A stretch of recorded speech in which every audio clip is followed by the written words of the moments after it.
অপরূপ সৌন্দর্যের লীলাভূমি এই আমাদের প্রিয় বাংলাদেশ।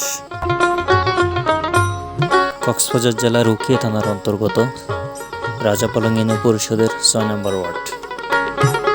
নৈসর্গিক সৌন্দর্যে ভরা সিলেট ছাড়া একটি ছোট্ট গ্রাম। খুবই এনজয় করেছি। এত চমৎকার একটা প্লেস আছে। শত বছরের ঐতিহ্যে ঘেরা এই মাছকে জেডেবা। মাছের পোলা মানে হচ্ছে মাছের কাইচা, সেখান থেকে হচ্ছে কি মাছকারিয়া। বর্ষাকালে সৌন্দর্য আর বৃদ্ধি পায়। শীতের মৌসুমে রক্তিম বর্ণে ভরে যায় এই শাপলা বিল। হয়ে ওঠে পর্যটকের একমাত্র দর্শনীয় স্থান। কেউ ফুল তুলে, কেউ বা নৌকা চালায়, আর কেউ সৌন্দর্য উপভোগ করে।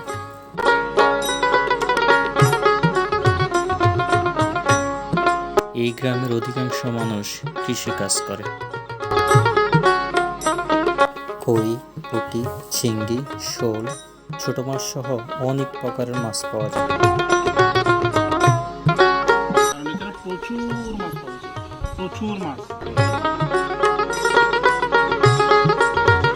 আসবেন এখানে ঘোরার জন্য। আমার শ্বশুরবাড়ির পাশে যে এত সুন্দর, এত চমৎকার একটা প্লেস আছে, এটা আমার আগে জানা ছিল না। দাদা ওনার আমন্ত্রণে আজকে ভ্রমণে এসেছি এই মাছকারিয়া এত সুন্দর জায়গা পরিদর্শন করার জন্য আমন্ত্রণ জানাচ্ছি। এই পুরা জলাশয় পুরা ডাবার মধ্যে আমাকে ভ্রমণ করিয়েছে আমাদের গুলজার বেগম চৌধুরী প্রাথমিক বিদ্যালয়। আপনারা সেখানে চাইলে পিকনিক করতে পারেন। এই গ্রামের পক্ষ থেকে এখানে বেড়াতে আসার জন্য আপনাদের আমন্ত্রণ। আমি বিদায় নিচ্ছি এই মাছকে জেডেবা থেকে।